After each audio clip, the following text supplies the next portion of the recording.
Hello, welcome back to Heretic Owl Tarot. My name is Liz, and I will be guiding you on this journey today. This is a reading for Sagittarius, wherever Sagittarius shows up in your chart. And dang, 3 is my favorite number. I love that. Anyway, before we get into that, if you haven't already, I would love it, absolutely love it, if you subscribed to my channel. Now, now that that's out of the way, and thank you, 333, you are being called upon to use your spiritual gifts as a light worker, assisting all of humanity. Live your truths and be a positive light to others. I am powerful. Love that. Absolutely. You know, what's interesting is that 3 of Swords, 10 of Pentacles. What a combo. Okay. I mean, we'll see what else comes after. But okay. I was doing readings earlier, got them done, no problemo. And then when it came to yours, like I just couldn't do it. Like, there was so much resistance. And it also felt like I was totally drained, just exhausted, wasn't even sure if I even wanted to talk out loud. And usually, especially as I am doing these readings, when energy pops up, I blame y'all for it. It is your fault. You, as in, like, whoever, I'd be doing the reading for. And a big part of the day, I was, like, sifting through, like, am I actually tired? Is this my energy? Is it not? Like maybe the readings that I did before yours, maybe it just took a lot out of me, like drinking water, eating protein, all of the things, right? So I don't know. I don't know if there is some resistance going on. If you do maybe feel like your energy is being put in places that, it's just kind of draining you.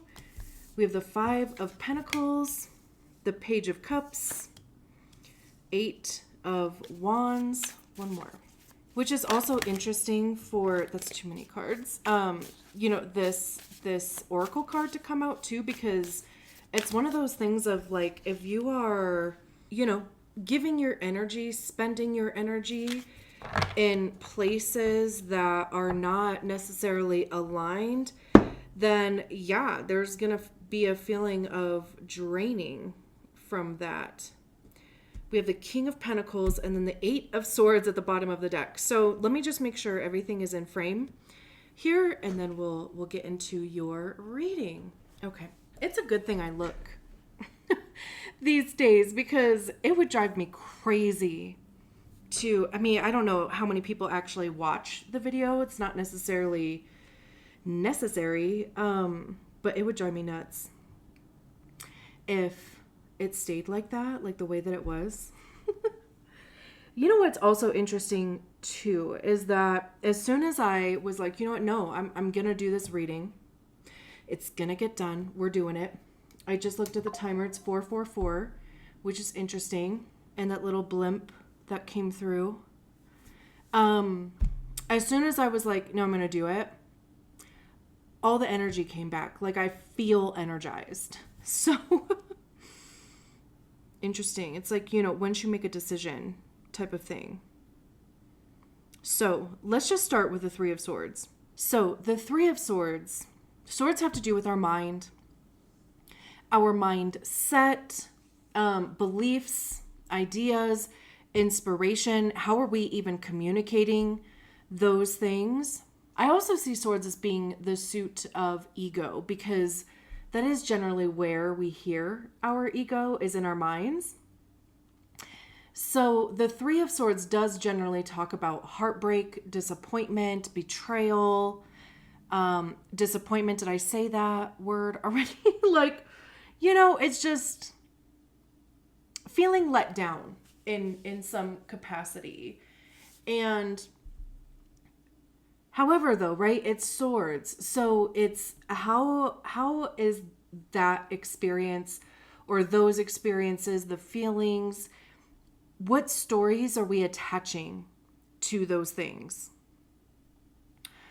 Right? Like, how are we perceiving them based on, the filter of our ego? Is it becoming part of that filter? Are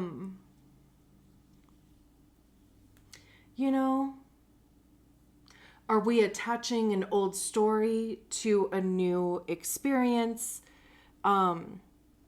That type of thing. So clearly, like, starting the reading with the Three of Swords, that would be saying that there's something where recently there's been some sort of disappointment.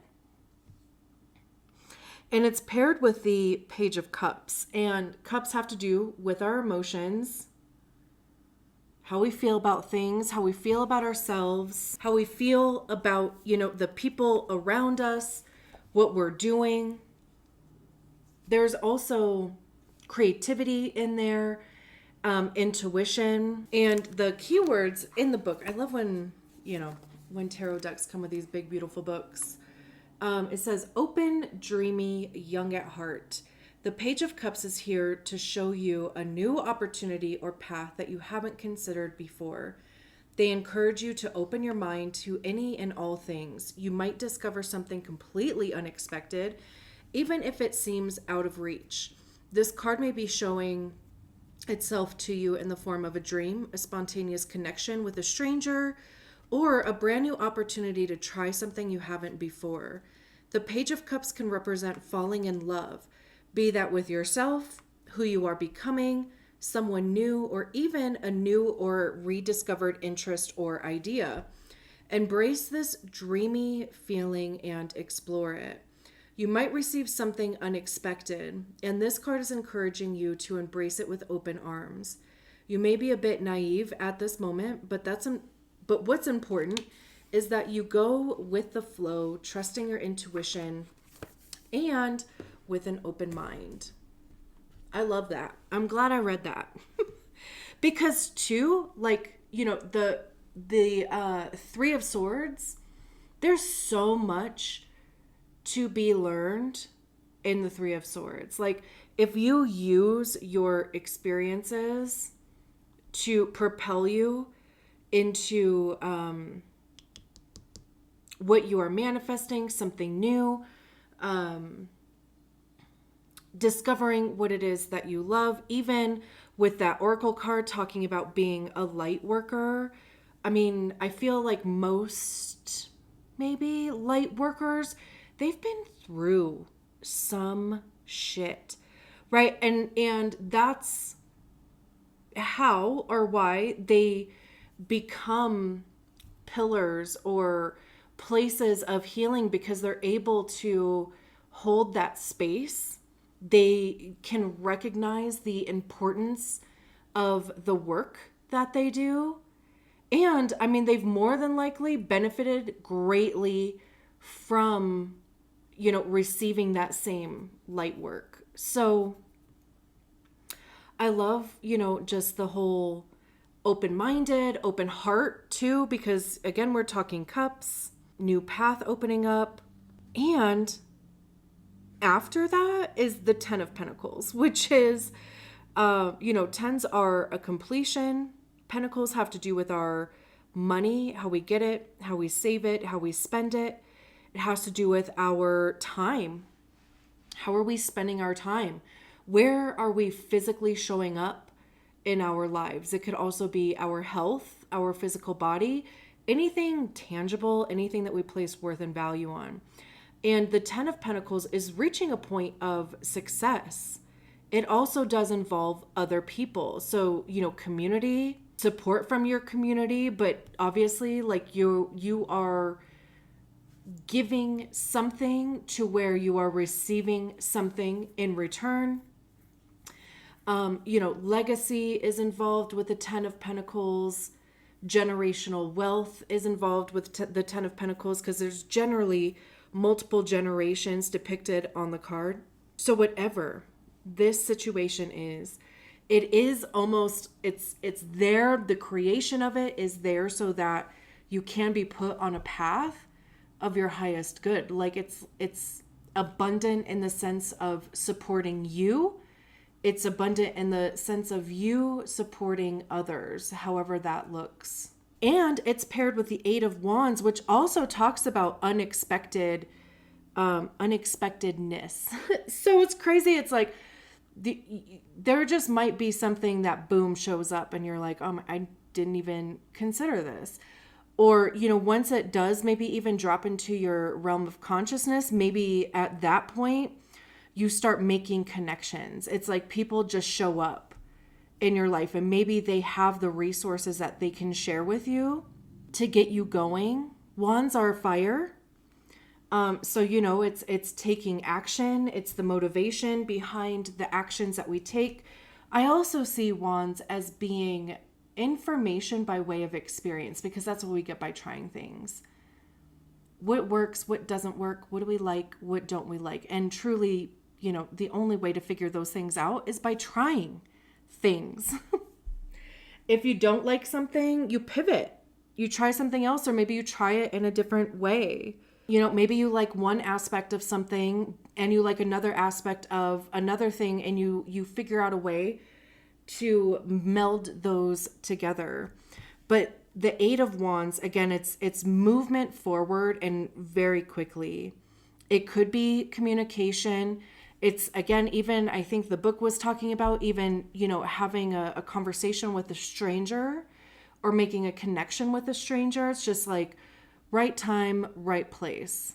And it's one of those like energy recognizes energy type of things where maybe you guys just start talking about a subject and you're both like, oh my gosh, it's crazy that we're on the same page about that. It says swiftness, sudden change, alignment. Love that. The 8 of Wands suggests moving toward alignment. Sudden change may come as a reminder that obstacles and opportunities can happen at any moment, throwing your plans off course. When this card appears in your reading, go with the flow and be open to changes in your plans, even if you thought they were fixed and concrete. This card suggests that with these swift changes, opportunities arise that may require you to act fast. Go with it. Love that. So yeah, just be prepared. I feel like there's nobody more prepared for quick change than a fire sign. Like I'm just like even thinking of like a wildfire or whatever. It's like it takes one ember to, like just I'm like picturing this ember just falling on some dry brush, and then all of a sudden there's now a little fire over there. Like it can change so fast, and that's okay. Whereas I think like an earth sign would feel a little less comfortable with that. I love this. And then interestingly enough, we have the 5 of Pentacles, but it's paired with the King of Pentacles. So clearly the 5 of Pentacles is not going to be an energy that you're going to be in for very long.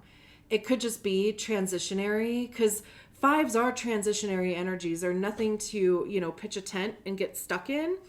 And the 5 of Pentacles does talk about scarcity, lack, feeling left out in the cold. It might just kind of feel like you're putting out a lot and you're not quite receiving a lot yet. I mean, there's like this big vibe of like hopelessness, which is just so opposite what this is, So again, it might just feel that way or appear to be that way. I mean, it very well could be that way where you're like, man, again, right? Like having to use a lot of resources and having a concern that you're not going to recover those resources, or, you know, it's going to have a negative impact. It could, you know, because of course it could just be like startup costs, however that looks. Maybe you need like a wardrobe. Maybe you know, you need a space. Maybe you need to move. That cost money. Like, you know, which can cause a little bit of anxiety. However, though it's paired with the King of Pentacles, so obviously don't put yourself in a financial position just because of a tarot reading, right? Like, don't just go out and like spend a bunch of money because the King of Pentacles is paired with the Five of Pentacles, right? But I do think though that this is one of those messages of like, because the Ten of Pentacles, or the King of Pentacles, is the highest expression of the suit, right? Like there's nothing really after the King as far as like a higher position. That it is somebody who is in a leadership role. It is, you know, like kind of CEO energy. They are getting paid well. They literally want for nothing. It is having your cake and eating it too. So whatever this Five of Pentacles is, even if it is like a way that you're feeling about your tangible life, right? Like, even if that's the extent of it, it's also like just known, especially even having the Ten of Pentacles out here too, two of the cards that talk about monetary success. Your needs will be taken care of. We have the Eight of Swords at the bottom of the deck. I always see the Eight of Swords as being a self-inflicted mind prison. You know, like they're blindfolded, they're kind of bound here. And interestingly enough, the two times I've seen this card, yours being one of them.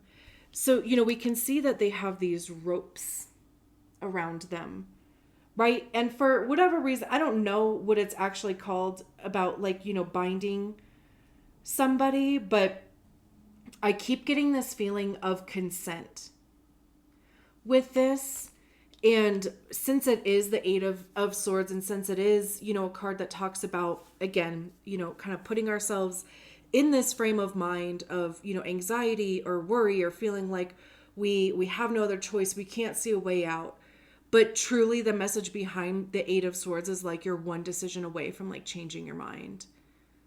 Like you can see that there is a way out if you wanted to.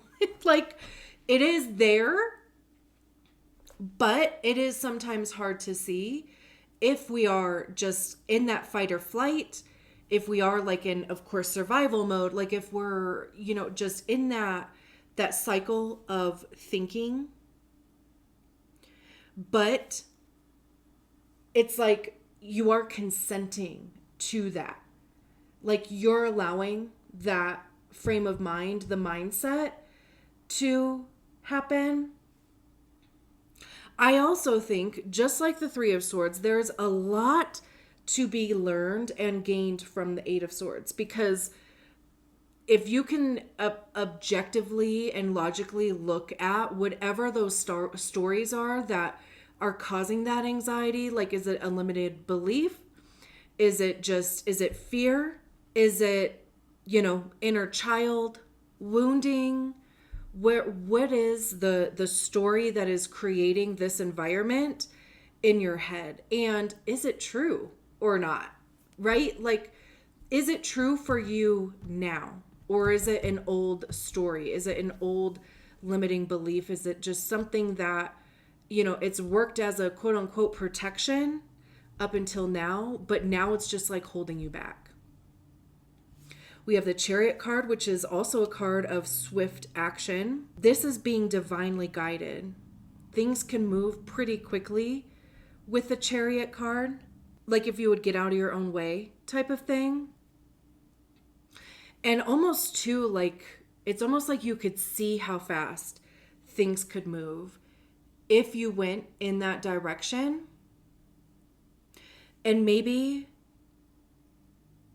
the Eight of Swords is like, I can't see how that direction would unfold. So I'm not going to do that right now. We have 2 8s out here. Is this an 8? No, 11. 6, sorry. 7? I think it is 7. The Star card, trusting the process, your hopes and dreams. That's Aquarius. I believe that there's some kind of moon in Aquarius. Is it a full moon in Aquarius this weekend? Which, according to astrology people, is supposed to be a doozy. We have the Page of Pentacles, starting something new. Ace of Wands, again, something new. I love it. I'm going to leave it there. Thank you so much for allowing me to read your cards. I will talk to you soon. Bye.